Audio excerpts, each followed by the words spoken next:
Good morning. Exactly 1 week ago, Kenyans went to the polls to elect their representatives for the next 5 years for various positions.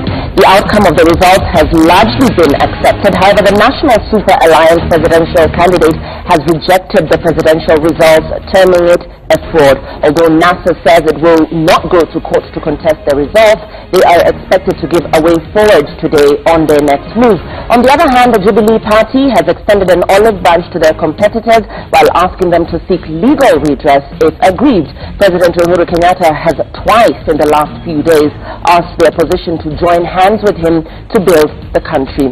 Pockets of protest have been registered in opposition strongholds of Nairobi and Nyanza. Normalcy has, however, returned to these areas. Good morning and welcome to this edition of Citizen Extra. With me, Lillian Muli. Today on the show, we look at the new face of the 12th Parliament, the scramble for the leadership positions, their order of business, and also a look back at the 11th Parliament. We also look at the impact of the just concluded general election on the country's economic outlook. These and much more coming up on the show. Later, the Cabinet Secretary, Devolution and Planning, Mwangi Kiunjuri, will give a press briefing on the preparations for assumption of office of county governors. Before we start with news shaping the day, my guest in studio this morning, I'm joined by Benji Ndolo, who is a political analyst. Also with us this morning is Javas Bigambo, governance analyst, and we're also joined by John Kagushia, who is a political analyst. Gentlemen, good morning and thank you for being with us on Citizen Extra. Now, in a week's time, the 12th Parliament will be sworn in and have both the National Assembly and Senate elect their respective speakers. Already, legislators-elects are beginning to express their interest to occupy crucial and influential positions of the houses that will be critical in shaping the political framework of the next 5 years. Sam Gituku looks into what to expect beginning next week. In the election, IEBC has 1 month to gazette the names of nominated MPs and senators. Sam Gituku for Monday Special.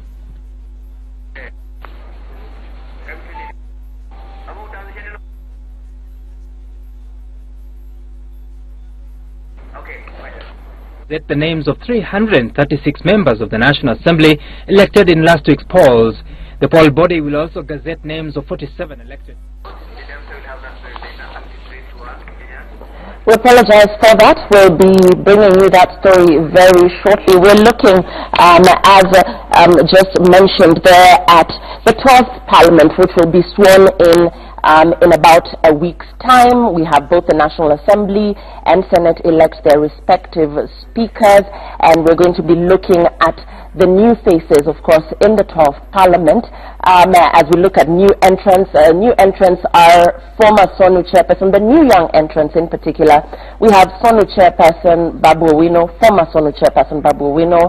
We also have Muhammad Ali, famously known as Jicho Pevu. Joshua Kutunyi is back. We have Charles Jaguar, if you like, the popular musician who earned a slot representing Starehe constituency. Meru people, on the other hand, have John Paul, the 24-year-old, who will be representing Igembe South. We also have former nominated Senator Naisula Lesuda, who clinched the Samburu West MP position. We'll be looking at other new entrants, of course, such as KJ and other new young entrants into the 12th Parliament. And these, of course, are the new faces that are going to be in the 12th Parliament. Those that I've just mentioned to you are some of the new faces. Of course, looking at the 11th Parliament as well, which we know did not meet the constitutional requirement to ensure that more women are elected into the National Assembly. These are some of the issues that we're going to be looking into. I'll start with you, Benji. Let's look at the new faces. I've outlined some of the new faces here. We have SONU chairperson Babu Owino. You know, he shaped Kenya's university politics. We also have new entrants such as journalists such as Mohammed of Jicho Pevu. What are your thoughts regarding these new entrants and the value that they will essentially be adding into the 12th Parliament? Some of them are newcomers. We haven't previously seen them engage as actively in politics. Yeah. Your thoughts on this? The newcomers, Lillian, and thanks for having me. Good morning. Will have many of them have a long track record, speaking up for the voiceless, standing up for issues in this country, agitating. I've worked closely with Babu Owino for many years, from the days of his days at SONU, while we had a lot of human rights issues, gagging of the media, 2009, 2008, agitating for the new constitution in the lead up to 2010. Muhammad Ali and his exposés on police misconduct, on corruption, mega corruption, etc. So they'll have, a lot of them will have a lot to offer the parliament. However, Lillian, the first thing that you have to be very concerned about is, for example, they would come under the leadership of either the former majority leader, or perhaps will continue to be majority leader Aden Duale, who has eclipsed all of these, events in the election by declaring, even before being sworn in and before the convening of parliament, that they're going to go after the Auditor General Ouko, and so that kind of, poisonous, and I think you saw how the social media exploded with perceptions that perhaps so-and-so is not welcome in government because he's from such and such community, and the next day Duale is standing with the president. I think these kinds of missteps in parliament, you can imagine how acrimonious the sessions would be with the likes of Babu Owino, Muhammad Ali, etc., in the same parliament as Aden Duale and others. And so the new faces have, many have a lot to learn, some have a lot to offer, but we must insist that the 12th parliament show leadership, show magnanimity for the sake of unity of the country. I think that's very important. Talking about the leadership structure, Jarvis, when you look at Ekwe Ethuro, Speaker of the Senate, and indeed, like Benji mentioned there, Aden Duale, Majority Leader of the National Assembly, are we expecting these gentlemen to maintain these roles? You see, Lillian, we're going to have very interesting politics in this 12th Parliament. And this politics is not because we have very interesting characters, but because of some fairly hollowness that comes with some characters in this Parliament. Much more than that, appreciating too that we are likely to be treated to unwelcome parliamentary despotism, given the kind of tyranny that comes now with the majority that is going to be in this Parliament. And a few characters are going to be in trouble. Of course, Speaker of the Senate, Ekwe Ethuro, we understand that the NASA leadership and parliamentarians may want to have him, retain the seat. But we've got other new entrants, very ambitious and energetic, that may want to elbow Ekwe Ethuro, Speaker Ethuro, out. For example, we've got individuals that have been proposed already, like former Speaker of Nakuru County Assembly, Honorable Susan Kihika, etc. And we're going to see these individuals now jostle for this superiority within the Senate and even in Parliament itself. But I think what is important, beyond the jostling for these positions in the House, what would be very important, especially for the agenda of a nation such as ours, is to see individuals who've got an enriched background and with certain values that are going to drive, whether it's debate, whether it's the agenda for reform, development, etc., moving forward. Because beyond that, we should not just find ourselves in the quagmire of party politics, especially, say, between government and opposition, which may not, in the end, serve the interests of the nation. For example, what my brother Benji has spoken to, the issue of trying to, or the proposal to, elbow out Auditor General Ouko. Beyond just the interest to have him kicked out, what is it that somebody would take issue with the performance of Auditor General Ouko, and realizing too that Auditor Ouko holds a very important constitutional office that is an independent office. So if you find that Parliament, or the leader of majority in Parliament, takes issue with an individual that holds an independent office that is constitutional, then to that extent we may be afraid that the respect for constitutional officers is at risk. And to you, the first order of business in the 12th Parliament, we know that there's a lot of pending issues from the 12th Parliament, from the 11th Parliament, I beg your pardon. So the first order of business, what are the critical issues that the 12th Parliament should be looking into? Definitely, Lillian, I would want to first look at these new and young entrants. I probably want to add to your list. In Nairobi, we also have a gentleman, 34-year-old in Embakasi Central, by the name Benjamin Mwangi Gaziru. He's a member of parliament for Embakasi Central now. He's a young man who I think has coordinated the matatu issues in that region, in that area. I think also contributed a lot in bringing down the cartels that used to be there before. And for that reason, he has been rewarded by the residents of that area, that is Kayole, Komarok, and the likes. We also have another young man from Muranga by the name Ndidi Nyoro. He's, I think, 31 years old. He's a young man also who has actually been on the limelight on issues of business. He has very good business acumen, and also has done very well in CDF in Kiharu, where Kangata was the MP. We also have another young man, Eric Mushangi, in Embu, Ronyejes, who comes in as the first Akorino member of parliament in Kenya. So all these are young people who are coming to join the 12th parliament. And I think, of course, as they come in, we're going to see more energy, and we're going to see, hopefully, more ideas. And my hope is also that as we get into this new parliament, we will not be having empty benches like we have seen in the past. That these young people who come into parliament now will sit in, follow the business of the day, contribute, and add value to the parliament and to the agenda that we have in parliament. And from what you said, and looking at some of those gentlemen, when you look at the fact that these guys are now tasked with making and amending laws as well as debating on pertinent issues, do you think some of them are well versed with, for instance, the jargon that goes on within the House? Because some of them did assume these positions based on their popularity, when you look at the musicians, for instance. So just looking at the jargon and how they'll be articulating themselves and how they'll be able to debate on some of these pertinent issues. I think as they get in, as young as they are, one of the things is that they may not be very well versed with some of that, the jargon and the technical language that you use in parliament. And even as simple things like of course, the standing orders, and even the simple rules that are there in parliament. But again, you know, these are issues that can be learned. At least once they're in parliament, I'm sure they will go through induction, they'll be trained. And because they are young, then they are also trainable. So we want to hope and believe that then they'll be able to take up that very fast as young people. And because we have to really believe in the young people. You know, when we are changing a generation to another one, of course we must have young people who dash ahead of the others. Like you see someone like Sakaja. He came in as a young person.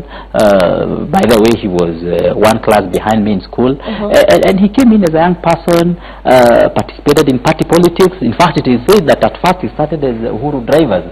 And as we are talking now, he's a voice to reckon with as a young person. I don't think he's a person that you can dismiss. In fact, his performance, even in parliament, would actually be matching or even outmatching some of the more experienced parliamentarians that we have. So for sure, we shouldn't look at these young people in bad light or think that because they're inexperienced, then they can't learn. I think they really would learn, and they're also coming with different interests. Look at someone like Daniel, who would come with a business interest in mind. So when we are talking about legislation, he would be very focused on legislation that will be focusing on business.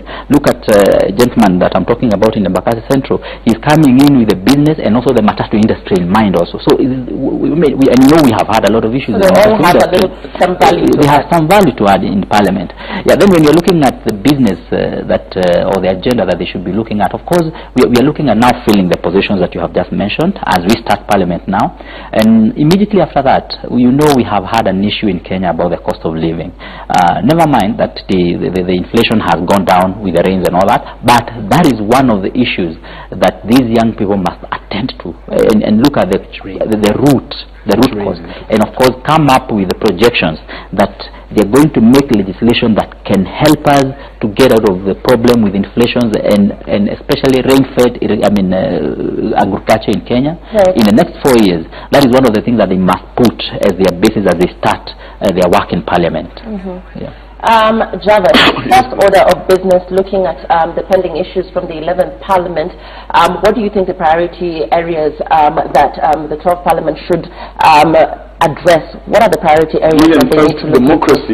Democracy is a dragon. It consumes some individuals and favors others. And we celebrate those who've made it through the elections to this 12th Parliament, and the gods are with them. But look at the role and the responsibilities of parliamentarians. 1, legislation. 2, representation. 3, oversight. And when somebody sets foot in parliament, upon being sworn in, there is no time for learning. They must start running. They must start executing their duties. Because when they were campaigning, you're responding to yes, as I answer yes.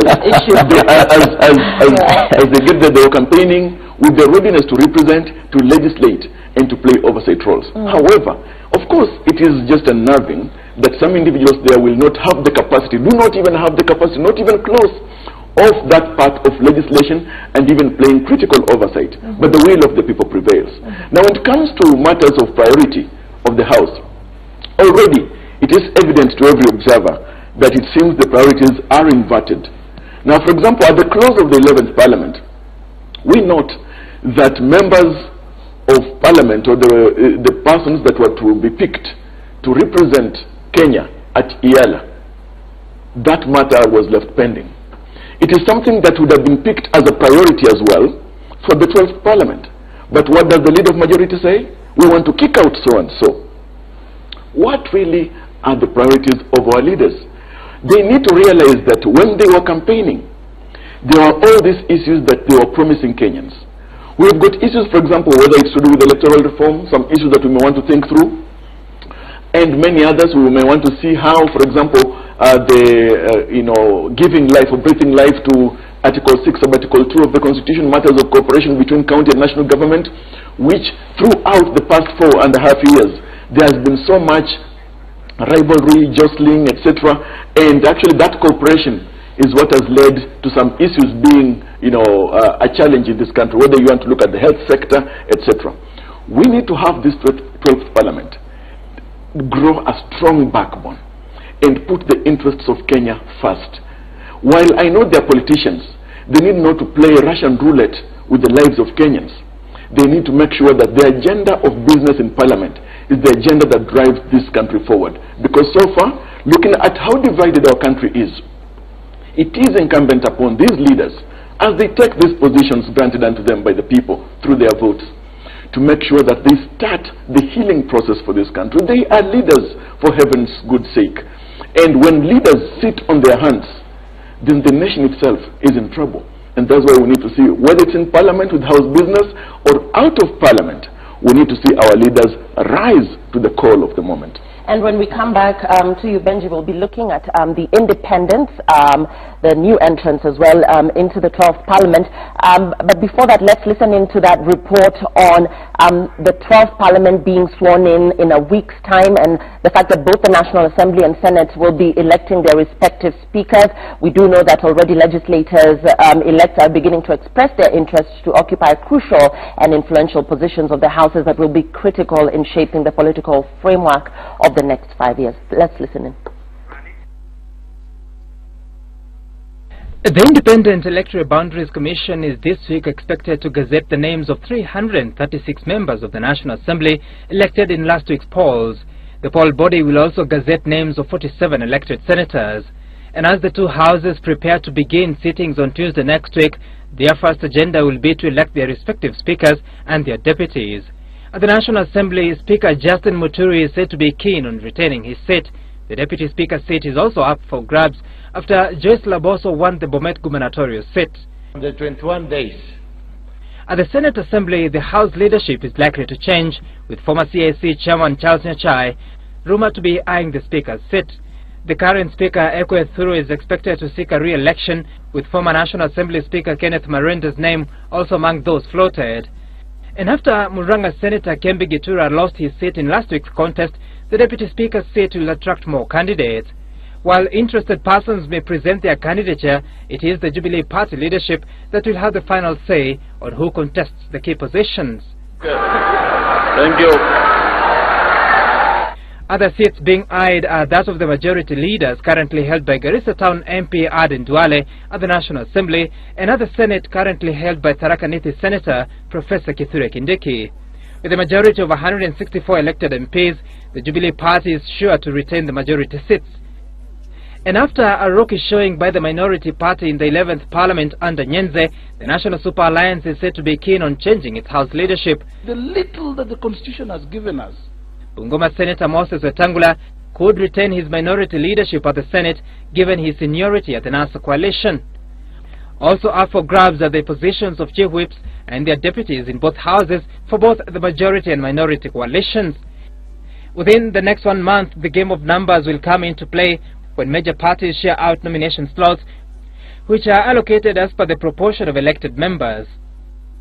The Jubilee Party is set to take out the lion's share in both houses. After winning 164 seats at the National Assembly, the party is sure of at least 6 nomination slots, which according to the party list submitted to the IEBC before the election, could comprise of National Council of Persons with Disability Chair David Ole Sankok, Musheke Halima Yusuf and Gideon Keter.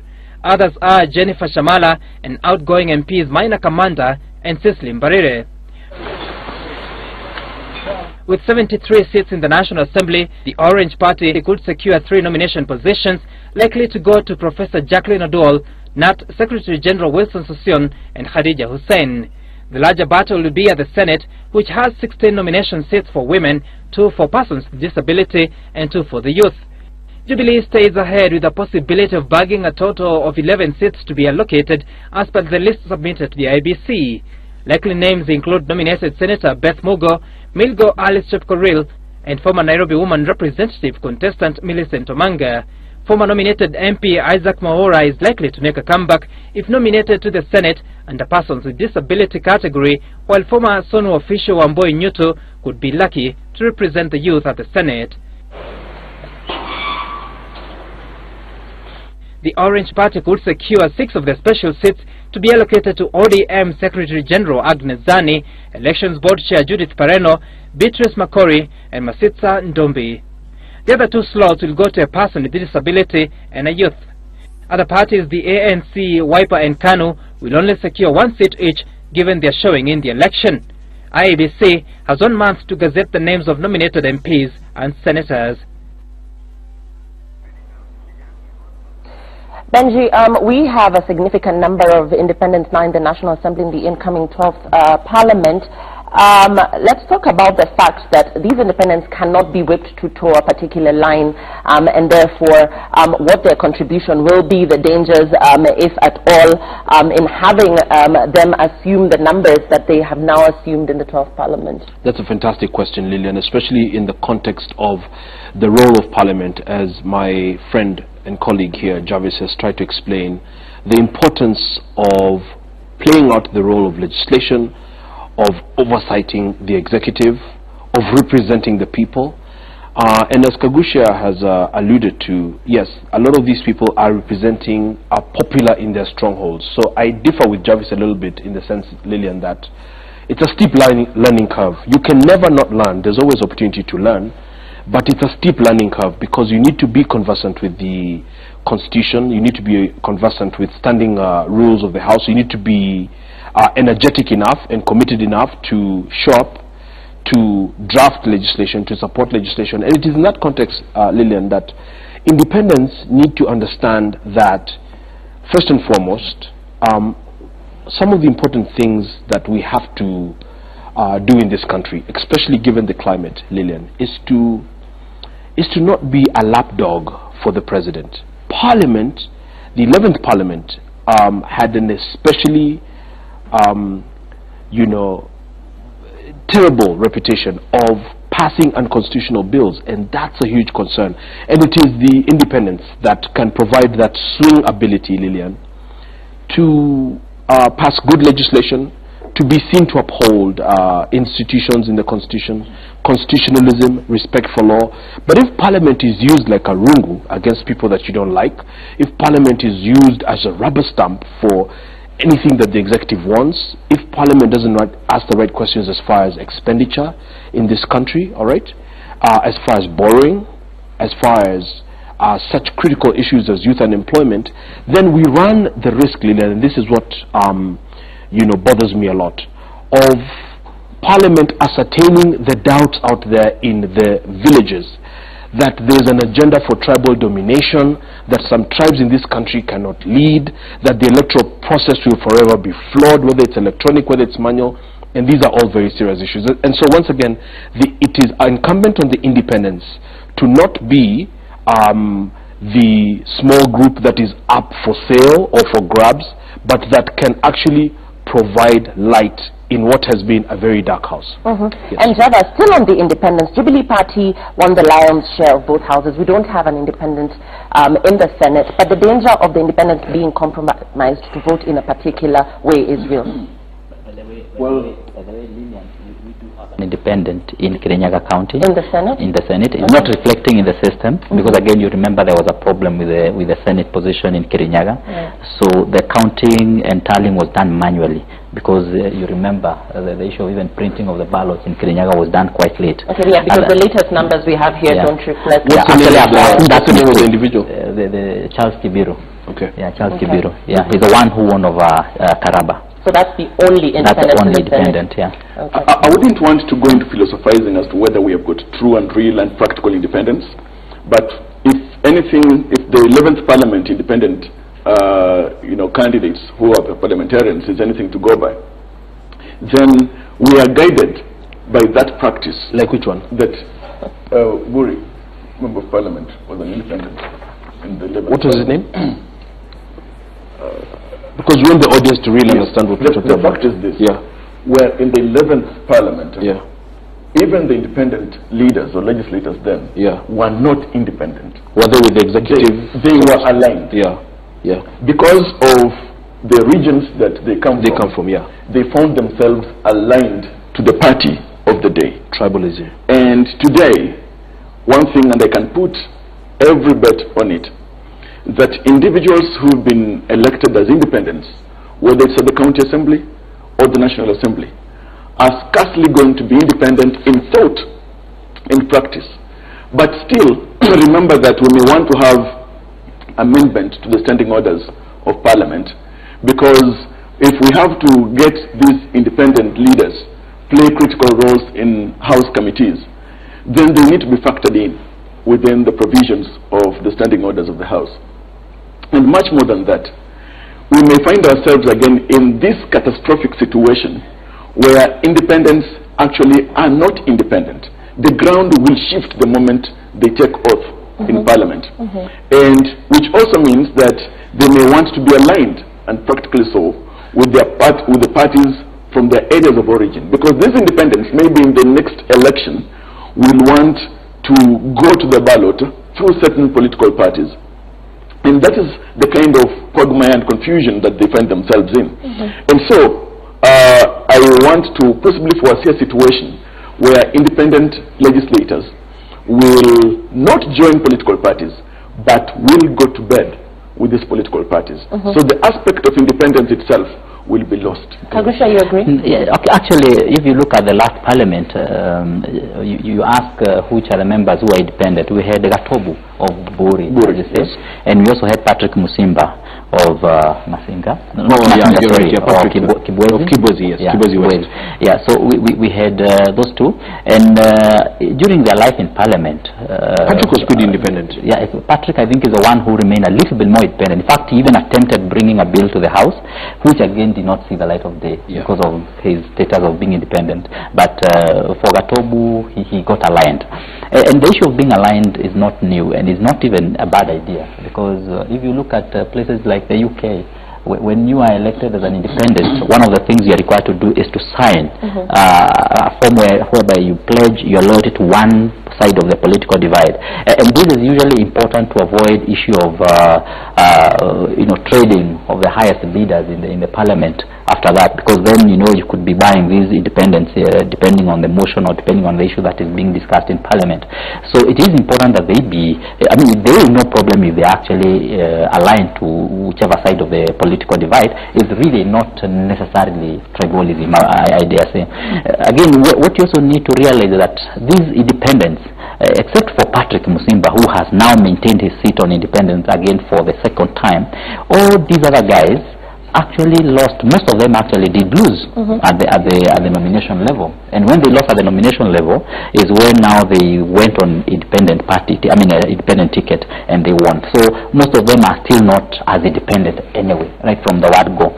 Yeah, so we are not likely to experience or to see that independence in parliament as much as we would want or as we would think. The only disadvantage is that these independent candidates may actually not be able to participate so much in the committees in parliament, and so it is important that we look at the standing orders again. Although I think before the 11th parliament came to an end, they had already reviewed the standing orders to allow these independent candidates to participate in an oversight committee, which they are to oversight some of the funds like CDF, the WESO fund, and such kind of funds.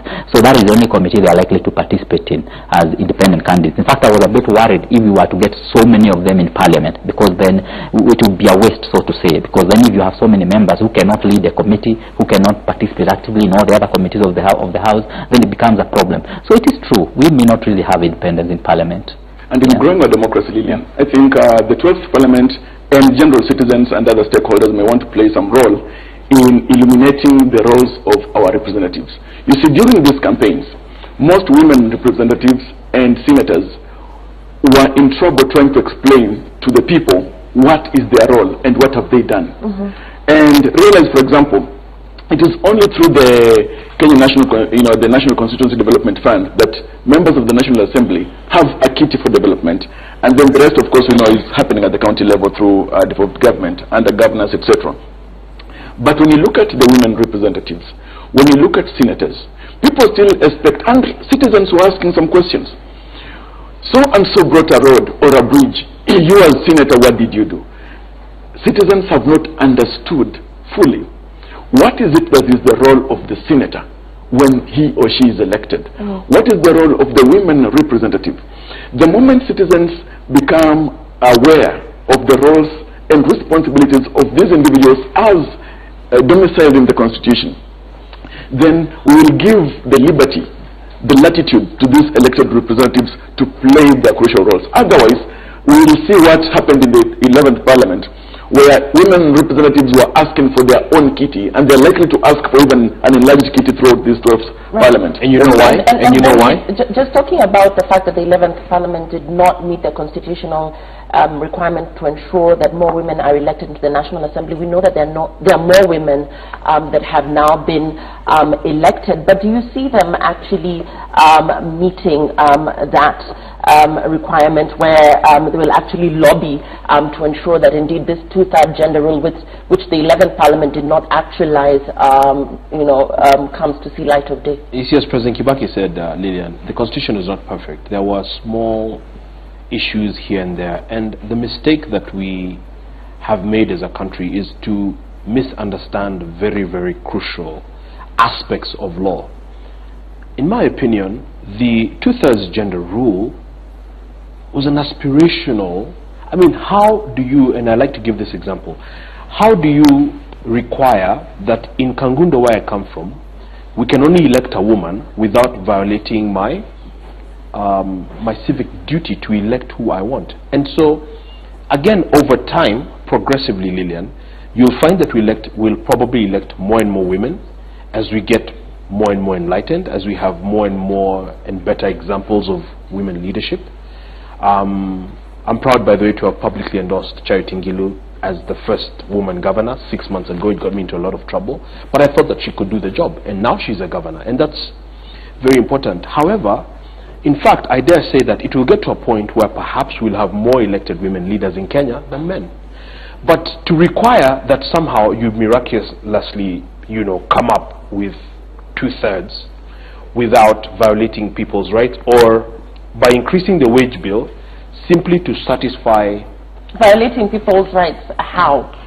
Be a bit more specific. You see, if you vote in Kilimani, Lillian, for example, you want to vote who you want to be your leader. You want to vote Benji, you want to vote Simba Arati, you want to vote anyone. But for us to reach this constitutional threshold, we would have to, in essence, divide up the country or the counties and say, for us to have two-thirds, you can only elect women here. I mean, there are different, formulae that have been looked at. this thing has been unable to pass, even with a constitutional with a court order in place, and it's because it's not easy to implement. What I think is the better way to go is, like I said, with the progression of the society and with showcasing of women leadership.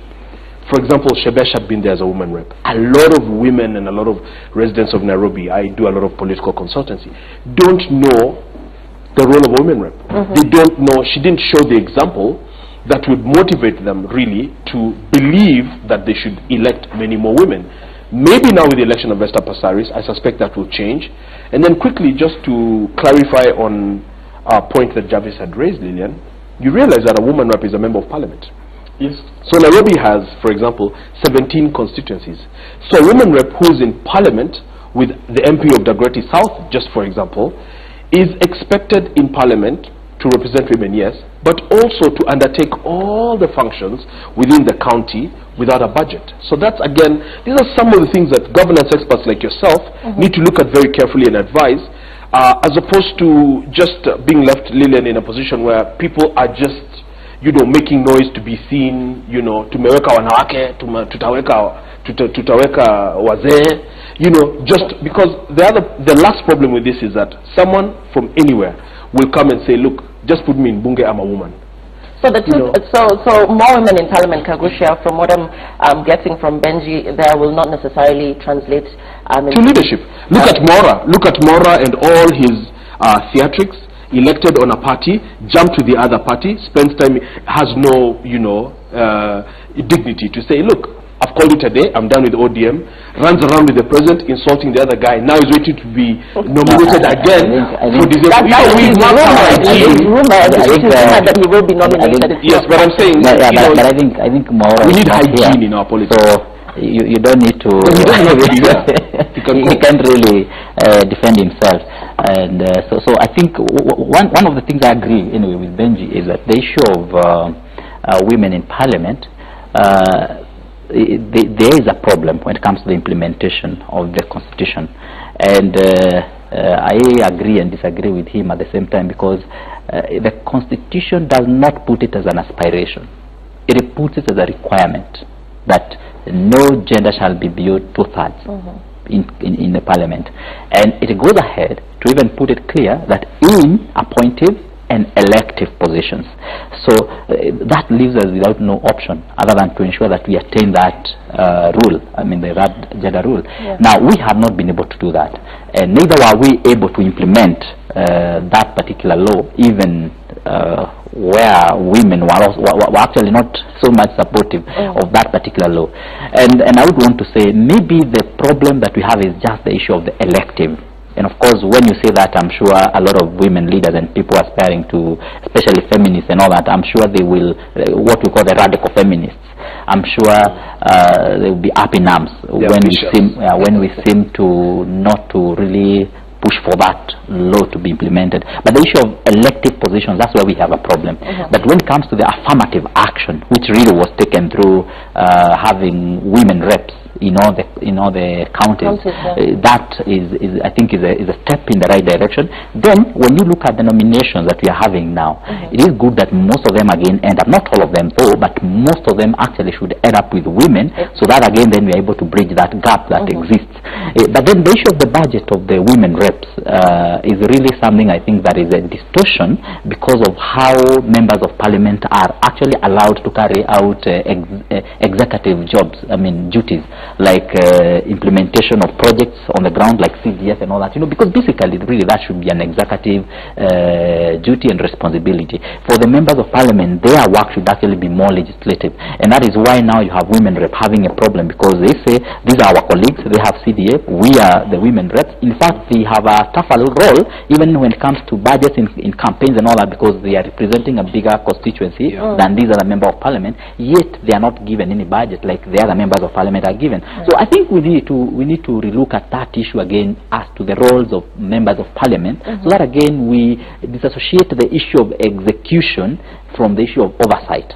Of course, I know there's something that the Parliament tried to do to kind of try and separate the issue of oversight at the constituency level, but the truth of the matter is that it still remains under the members of Parliament. Otherwise, I think for the women, I dare say they offer good leadership, and we need to support them, whatever it is that we can do, affirmative action, and even nominations, so that we have more women in Parliament. But when you refer although a lot of them are opposed to the nominations, they feel that that these are goodies that are essentially handed over to them, and that's the bulk of women that have been here have actually been opposed to nominations. But you know what has happened is that they call them freebies. Most of the women who have been nominated have been given a platform now to go and vie. In fact, if you look at most of the members of Parliament who are coming now are actually started as nominees, and once they are nominated, they are given a good platform, and now they are empowered and they are able now to go on their own and vie for those positions. Final comments as we go to the break. Well, the gender question is a national question. It is a universal question, and while we know that it continues to have a bit of challenges on implementation, etc., it is something that we cannot run away from. Those ladies, for example, women who have been nominated or whatever, and then have come here later to say that they are freebies that they are rejecting. It is comparable to what Nigerian author Chinua Achebe said, that a bird after eating to the field was challenging its own god to a fight. They should not do that, because in the end still, while those may be satisfied, we still have got far too many women who are disadvantaged in this country, who need positions of influence, representation, etc.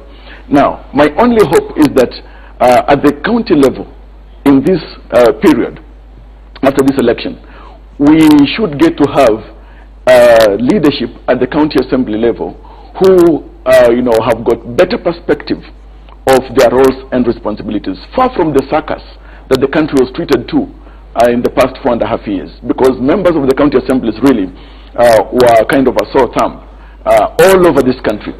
And pleasantly, I want to also hope that the women who have been nominated or elected at the county assemblies, especially there, because that's where development at the grassroots and people's participation is most crucial as well, are going to play critical roles of enlightening communities and especially women there, serving as greater role models so that we move our country forward. And we are taking a short break. We're back in the next hour with more on Citizen Extra. Remember, we will be expecting a press briefing from Mwangi Kiunjuri on the way forward as regards preparations for assumption of the office of county governors. That's coming up in the next hour. Cabinet Secretary Devolution and Planning Mwangi Kiunjuri expected to give a press on preparations for assumption of the office of county governors. We're back with more in the next hour. Stay with Citizen TV.